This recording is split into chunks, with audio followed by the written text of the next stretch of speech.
السلام علیکم ورحمۃ اللہ وبرکاتہ۔ آج میں آپ کے لیے ایک اور بیسٹ ریئیکشن ویڈیو کے ساتھ حاضر ہوا ہوں۔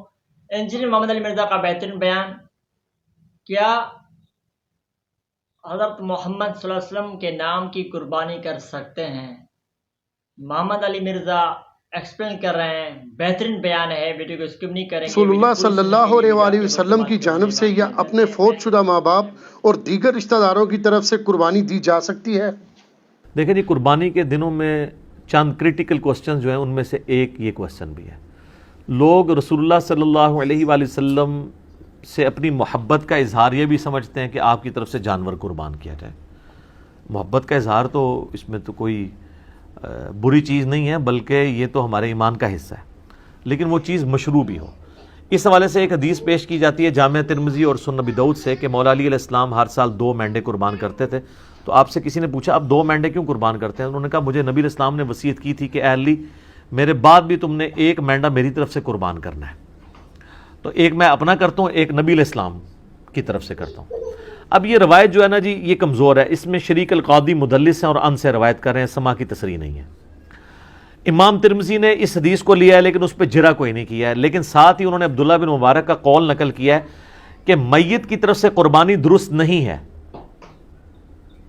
اور اگر کوئی قربانی کرے گا تو وہ صدقہ شمار ہوگی، جس طرح کہ میت کی طرف سے آپ صدقہ اور خیرات تو کر سکتے ہیں نا، میت کو تو ثواب پہنچتا ہے صدقہ اور خیرات کا۔ مسئلہ 74 میرا اصالہ ثواب کے اوپر ریکارڈڈ موجود ہے۔ اور پھر عبداللہ بن عمر فرماتے ہیں کہ جو میت کی طرف سے قربانی کی جائے گی نا، پھر وہ چونکہ صدقہ ہے میت کی طرف سے، وہ سارے کا سارا اللہ کی راہ میں خرچ کرنا ہوگا، اور پھر اس میں امپلائڈ ہے کہ پھر گائے میں حصہ نہیں ڈال سکتا، وہ پورا بکرا ہی میت کی طرف سے دینا ہوگا، اور بیسیکلی وہ قربانی نہیں ہو رہی ہوگی بلکہ وہ صدقہ ہو رہا ہوگا، اور وہ آپ خود نہیں کھا سکتے، اصالہ ثواب کے لیے ہو رہا ہوگا۔ باقی جو لوگ اب اس معاملے میں اجتہاداً کہتے ہیں کہ میت کی طرف سے قربانی ہو سکتی ہے اور نبی علیہ السلام کی طرف سے بھی ہو سکتی ہے، اس کی دلیل وہ پکڑتے ہیں وہ مسلم کی حدیث سے کہ نبی علیہ السلام نے جب چتکبرے مینڈے قربان کیے تو آپ نے الفاظ استعمال کیے، اللہم تقبل من محمد و آل محمد و امت محمد، کہ اے اللہ اسے قبول کر لے محمد صلی اللہ علیہ وآلہ وسلم کی طرف سے، ان کی آل کی طرف سے اور ان کی امت کی طرف سے۔ تو یہ تو نبی علیہ السلام کی خصوصیت تھی، کیونکہ النبی اولیٰ بالمؤمنین من انفسہم وازواجہ امہاتہم، نبی صلی اللہ علیہ وآلہ وسلم مومنین کی جانوں پر اس سے بڑھ کر حق رکھتے ہیں، اور مومنین کی مائیں ہیں ان کی بیویاں جو ہیں نبی علیہ السلام کی۔ اس کانٹیکس میں ایک حدیث بخاری مسلم میں ہے کہ جب اللہ تعالیٰ نے نبی علیہ السلام کو وسعت دی تو جب کبھی کوئی مقروض کا جنازہ لایا جاتا تھا نا، تو اس وسعت سے پہلے تو آپ کہتے تھے کہ جب تک اس کا قرضہ نہیں اترتا میں جنازہ نہیں پڑھاؤں گا، اور جب مقروض کا جنازہ وسعت کے بعد آتا تو آپ فرماتے ہیں کہ قرآن میں آیت ہے النبی اولیٰ بالمؤمنین من انفسہم وازواجہ امہاتہم، تو میں سب سے زیادہ حقدار ہوں کہ میں اس کا قرض اتاروں۔ یعنی آپ علیہ السلام نے یعنی خالی اس رشتے کو اویل نہیں کیا۔ یہاں تو پیری مریدی میں لوگ کیا کہتے ہیں کہ وہ پیر کہتا ہے کہ مرید میرے لیے قربانی کرے کیونکہ میرا اس کی جان سے بڑھ کے اس پہ حق ہے، رسول اللہ کا تو واقعی ہم پہ ہماری جان سے بڑھ کر حق ہے، اور حضور کہہ رہے ہیں حق تو میرا ہے اس کے اوپر، لیکن جب اس پہ اس طرح کا وقت آیا تو میں اس کے روحانی باپ کی حیثیت سے اس کا قرضہ خود اتاروں گا۔ روحانی باپ تو ہے نا امت کے۔ صلاۃ بر محمد وآل محمد، اللہم صلی علی محمد وعلی آل محمد۔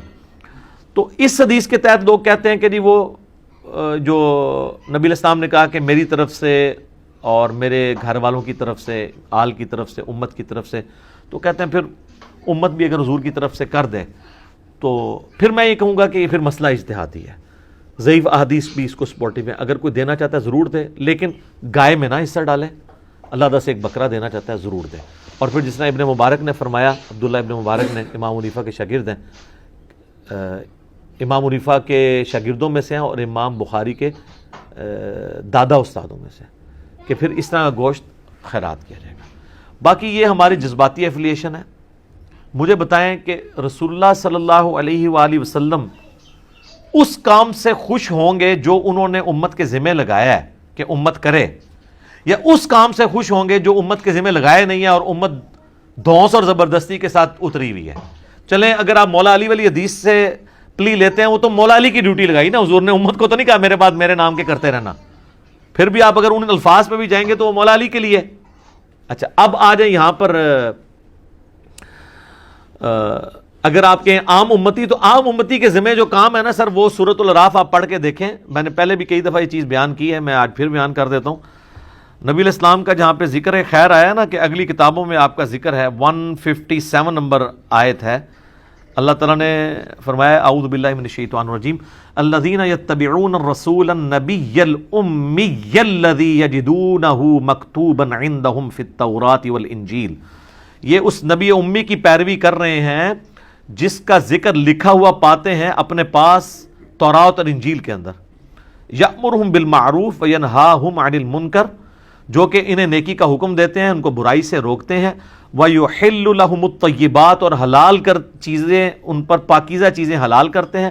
وَيُحَرِّمُ عَلَيْهِمُ الْخَبَائِثَ، اور جو خبیث گندی چیزیں ہیں وہ ان پر حرام کرتے ہیں اللہ کے اذن سے. وَيَضَعُ عَنْهُمْ إِصْرَهُمْ، اور ان پر جو بوجھ تھا وہ ان سے دور کرتے ہیں. ظاہر شریعت کی پابندیاں بوجھ نہیں ہوتی ہیں، بلکہ شریعت کی وجہ سے جو خام خواہ کے بوجھ آپ پہ ڈلے ہوتے ہیں وہ اتر جاتے ہیں. والاغلال التي كانت عليهم، اور جو ان کے گردنوں میں توق پڑے تھے وہ ان سے دور کرتے ہیں. خام خواہ کے ایک ان کی روایتیں چل رہی تھیں، جس طرح یہاں بھی آپ دیکھ لیں، جو ایک اللہ کا ہوتا ہے وہ پھر کسی بابے سے نہیں ڈرتا، اور جو اللہ کا نہیں ہوتا وہ جو قبر دیکھتا ہے، جو جھنڈا دیکھتا ہے اس کے آگے. یہ ڈرائیوروں کو آپ دیکھیں نا، راستے میں جتنے مزار ہیں نا، دور سے یوں کرتے جاتے ہیں. یہ ان کی گردنوں میں توق ہے نا، اتنے ڈرے ہوئے ہیں، دور دور سے یوں کر رہے ہوتے ہیں.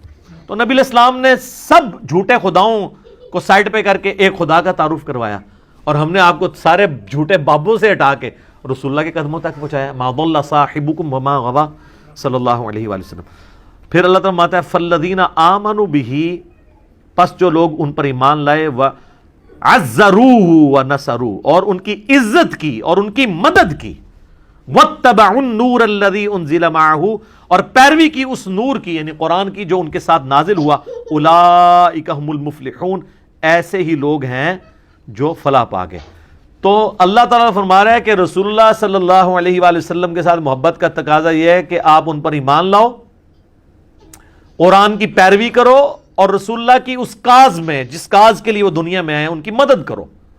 آج بھی رسول اللہ کی آپ نے مدد کرنی ہے، یعنی ان کے دین کی مدد کرنی ہے. یہ یعنی رسول اللہ صلی اللہ علیہ وسلم ہمارے محتاج نہیں ہے، لیکن جو ایک روحانی باپ کی حیثیت سے ہم پر حق ہے ان کا، جو بخاری مسلم میں آپ نے یوم النہر کے خطبے میں بھی کہا ہے اور یوم عرفہ کے خطبے میں بھی، کہ کیا میں نے اللہ کا پیغام تم تک پہنچا دیا؟ سب نے کہا یا رسول اللہ پہنچا دیا. آپ نے فرمایا اب تمہاری ذمہ داری ہے کہ اس پیغام کو دوسرے لوگوں تک پہنچاؤ. پھر 3 دفعہ آپ نے گواہ بھی کیا، اللہم اشہد اللہم اشہد اللہم اشہد، اے اللہ گواہ رہنا، اے اللہ گواہ رہنا، گواہ رہنا. یہ لوگ مان رہے ہیں کہ میں نے پیغام پہنچا دیا. تو نبی علیہ السلام اس کو شہادت علی الناس کہتے ہیں، اللہ کے گواہ بن کے انسانیت کے اوپر کھڑا ہونا. ٹھیک ہے، تو یہ آپ کی ذمہ داری ہے. ہم لوگ یعنی اس ٹینشن میں پڑے ہوتے ہیں کہ میں نے حضور علیہ السلام کے نام کا بکرا کرنا ہے، ٹھیک ہے، یا کوئی شخص انگوٹھے چومنے کو محبت کا اظہار سمجھتا ہے. سر محبت کا اظہار اس کو آپ سمجھیں، میں اس کو فیل کر سکتا ہوں. میں ایک ادنا سا انسان ہوں، مجھے میرے ساتھ جو لوگ اٹیچ ہیں، میرے لیے کوئی کھڑا ہو جاتا ہے مجھے تو برا لگتا ہے، یا کوئی میرے لیے جھک جاتا ہے یا مجھے کوئی پروٹوکول دیتا ہے تو مجھے نہیں لگتا اچھا، نہیں لگتا. مجھے اچھا وہ بندہ لگ رہا ہوتا ہے کہ جو ہم نے یہ دعوت توحید اور سنت کی دعوت بلند کی ہے اس کے لیے قربانیاں دے رہے ہیں. یہ میں اس چیز کو سمجھ سکتا ہوں، ایک چھوٹے سے لیول پہ کام کرنے والا، اور میں اس کو فورس ہی کر سکتا ہوں کہ وہ جو شخص ہماری اس دعوت میں ہمیں سپورٹ نہیں کر رہا اور صرف جو ہے وہ آگے پیچھے پھرنے کے چکروں میں ہے، تو مجھے تو وہ کچھ بھی کنٹریبیوٹ نہیں کر رہا. میرا بازو تو وہ بنا ہوا ہے کہ جو ہم کاز کے لیے اٹھے ہیں اس میں مجھے سپورٹ کرے، تو اس کو مجھے یہ کہنے کی ضرورت نہیں پڑے گی کہ علی بھائی میرے لیے دعا کریں، میرے اندر سے اس کے لیے دعائیں نکل رہی ہوں گی. سیدھی سی بات ہے. اب جو لوگ بھی سوشل میڈیا پہ ہماری اس دعوت کو عام کر رہے ہیں، میں نے کئی لوگوں کو دیکھا تک نہیں ہے، لیکن میرے دل سے دعا، کوئی اچھا کلپ کسی نے اچھا تھم نیل بنایا تو میں اس کے لیے دعا میرے دل سے نکلتی، یار یہ اس کاز میں ہمیں سپورٹ کر رہے ہیں. تو رسول اللہ صلی اللہ علیہ وآلہ وسلم کے تو ذمہ اتنی بڑی ذمہ داری اللہ نے لگائی ہے، وَمَا أَرْسَلْنَاكَ إِلَّا كَافَّةً لِلنَّاسِ بَشِيرًا وَنَذِيرًا. پوری انسانیت کے لیے آپ کو ڈر سنانے والا اور خوشخبری سنانے والا بنا کے بھیجا گیا. تو آپ علیہ السلام کی تو خوشی اس میں ہوگی کہ آپ کے ہم میسج کو آگے لے کے چلیں، نہ کہ قربانی کے دنوں میں ہم اس چکر میں پڑ دیں کہ نبی علیہ السلام کے نام کا بکرا کرنا ہے نہیں کرنا. کئی لوگ تو ایسے ہیں جو کہتے ہیں ہمارے پاس ایک ہی بکرے کے پیسے تھے تو ہم نے نبی علیہ السلام کے نام کا کر دیا، اپنا کیا ہی نہیں ہے. یہ کون سی شریعت میں عمل ہو رہا ہے؟ تو رسول اللہ صلی اللہ علیہ وآلہ وسلم اس عمل سے خوش ہوں گے جو آپ چاہتے ہیں آپ سے. آپ کی عزت کا کوئی بھی معیار جو آپ نے رکھا ہے وہ قابل قبول ہوگا، اور جو آپ صلی اللہ علیہ وآلہ وسلم نے نہیں رکھا وہ مردود بھی ہو سکتا ہے، قابل قبول بھی ہو سکتا ہے، لیکن وہ تو ڈیفینیٹلی قابل قبول ہے جو آپ نے رکھا ہے.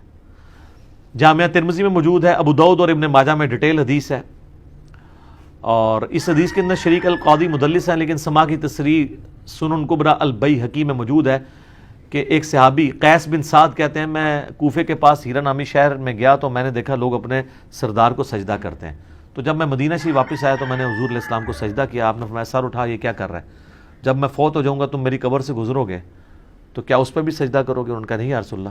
تو آپ فرمایا پھر مجھے بھی سجدہ کیوں کر رہے ہو؟ اگر میں سجدہ جائز سمجھتا تو بیویوں سے کہتا اپنے خامدوں کو سجدہ کریں اس حق کے سبب جو اللہ نے ان کو دیا. تو نبی صلی اللہ علیہ وآلہ وسلم نے اپنی عزت اور تعظیم کا وہ راستہ جو شرکی کیٹیگری میں فال کر سکتا تھا یا آپ کی تعلیمات کے خلاف تھا، اس کو سائڈ پہ کر کے آپ نے کہا یہ کام ہے کرنے کا.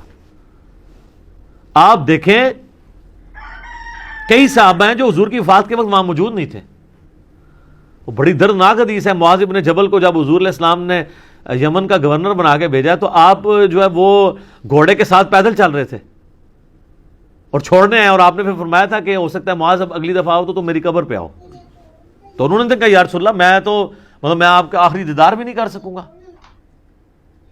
سر پوری زندگی انہوں نے قربانیاں ساتھ دی تھی، وہ تو زیادہ حقدار تھے کہ وہ حضور کے ساتھ، لیکن ان کو پتا تھا یار حضور کی کاز کے لیے ہم جا رہے ہیں. حجۃ الوداع کے موقع پر صحابہ کرام نکلے ہیں تو پھر جناب لوگوں کو پتہ نہیں کہاں کہاں انہوں نے پیغام پہنچایا ہے. جو قادسیہ یرموک لڑنے کے لیے گئے ہیں وہ تو اپنی لائف کنکلوڈ کر کے گئے ہیں نا، کتنے لوگ شہید بھی ہو گئے وہاں پہ. تو یہ آپ حضور کے نام کے جانور دینے کی بجائے نا سر حضور کی کاز کے لیے آپ ان کی مدد کریں جو اللہ تعالیٰ کی آپ سے ریکوائرمنٹ ہے، جو نبی علیہ السلام کی ریکوائرمنٹ ہے. جامعہ ترمذی ابو داؤد میں حدیث ہے، نبی علیہ السلام فرمایا اللہ اس کا چہرہ خوش و خرم رکھے جو ہماری حدیث سنے اور آگے لوگوں تک پہنچائے. حضور دعائیں دے کے گئے ہیں ان لوگوں کو جو آپ کا پیغام لوگوں تک پہنچا رہے ہیں. ٹھیک ہے. اور پھر حجۃ الوداع پہ آپ کی تلقین، پھر غدیر خم پہ آپ کی تلقین، قرآن اور اہل بیت، قرآن اور سنت، اور آگے پہنچاؤ آگے پہنچاؤ. کیوں؟ اس امت کی ذمہ داری ہے. یہ میں بار بار جو آپ کو کہہ رہا ہوں، آپ کو یہ بتایا جاتا ہے کہ اس امت کی فضیلت رسول اللہ کی وجہ سے ہے. حالانکہ اس کو ڈیپ ڈنگ کرے تو یہ اس امت کی فضیلت رسول اللہ صلی اللہ علیہ وآلہ وسلم کے خاتم النبیین ہونے کی وجہ سے ہے کہ نبیوں والا کام جو پہلے نبی کرتے تھے، چونکہ آپ پوری کائنات کے لیے پیغمبر بنا کے بھیجے گئے ہیں، وہ آپ کے بعد چونکہ اب نبی کوئی نہیں آنا تو وہ کام آپ کی امت کو ٹرانسفر ہوا ہے. اس کام کے ٹرانسفر ہونے کی وجہ سے یہ امت افضل ہے، صرف چھڑا حضور علیہ السلام کا نام لگانے کی وجہ سے نہیں. اور اگر آپ یہ کہیں میرا اجتہاد ہے تو میں آپ کو قرآن کی آیت پیش کروں گا، کنتم خیر امۃ اخرجت للناس تأمرون بالمعروف وتنہون عن المنکر وتؤمنون باللہ. تم بہترین امت ہو جو لوگوں کے نفع کے لیے نکالے گئے ہو، لوگوں کو اللہ کی طرف بلاتے ہو، یعنی لوگوں کو نیکی کی طرف بلاتے ہو، برائی سے روکتے ہو اور اللہ پر ایمان لاتے ہو. ایمان تیسرے نمبر پہ ذکر ہوا ہے کہ ایمان سچا اس کا ہے جو لوگوں کو اللہ کی طرف بلائے، نیکی کے کاموں کی طرف برائے، برائی سے روکے. تو نبی علیہ السلام کا منصب تو یہ تھا، اور آپ کی مدد آپ نے اس طریقے سے کرنی ہے. یہ حضرت عیسیٰ علیہ السلام اپنے ساتھیوں سے جب کہہ رہے ہیں من انصاری اللہ، تو کوئی مطلب نعوذ باللہ من ذالک کو دنیاوی طور پہ کوئی فوڈ چین کھولنے کے لیے تو نہیں وہ کہہ رہے تھے، دین کے مدد کے لیے. تو حواری قال الحواریون نحن انصار اللہ، ہم جو ہیں وہ اللہ کے مددگار ہیں، اس کے دین کے مددگار ہیں. تو رسول اللہ کے نام کے بکرے قربان کرنے کی بجائے نا آپ دین میں ان کے لیے مدد کریں اور اس دین کے پیغام کو پہنچائیں. یہ ہے کام کرنے والا. تو باقی ساری چیزیں تو ثانوی ہیں. باقی آپ اصالہ ثواب کے اوپر مسئلہ 74 میرا دیکھ لیں. 10 لاکھ سے زیادہ لوگ وہ یوٹیوب پہ ویڈیو دیکھ چکے ہیں، بلکہ 1.2 یا 1.3 ملین کے قریب لوگ دیکھ چکے ہیں. اس میں نے اصالہ ثواب کی ساری شکلیں بیان کی ہیں. تو اس کیٹیگری میں یہ ضرور فال کرے گا. قربانی والا مسئلہ جو ہے وہ مختلف ہے. باقی وہ جو حدیثوں سے سہارا لیتے ہیں وہ روایتیں کمزور ہیں، اور پھر زیادہ سے زیادہ مولا علی کی خصوصیت ہوگی. اور باقی رہا رسول اللہ کا کہنا کہ محمد آل محمد اور امت محمد کی طرف سے قبول کر، تو یہ نبی علیہ السلام کی خصوصیت ہے. ورنہ تو آپ بھی جب پھر قربانی کریں تو آپ بھی کیا پھر یہ ساتھ کہیں گے کہ میری طرف سے، میرے گھر والوں کی طرف سے، رسول اللہ کی طرف سے اور پوری امت کی طرف سے قبول کر، لہٰذا پوری امت نون کرنے کی ضرورت ہی نہیں ہے. ٹھیک ہے، اس طرح تو نہیں ہے. تو اس جو خصوصیت والی چیز ہے اس کو اس طریقے سے دیکھنے کی ضرورت ہے. ٹھیک ہو گیا.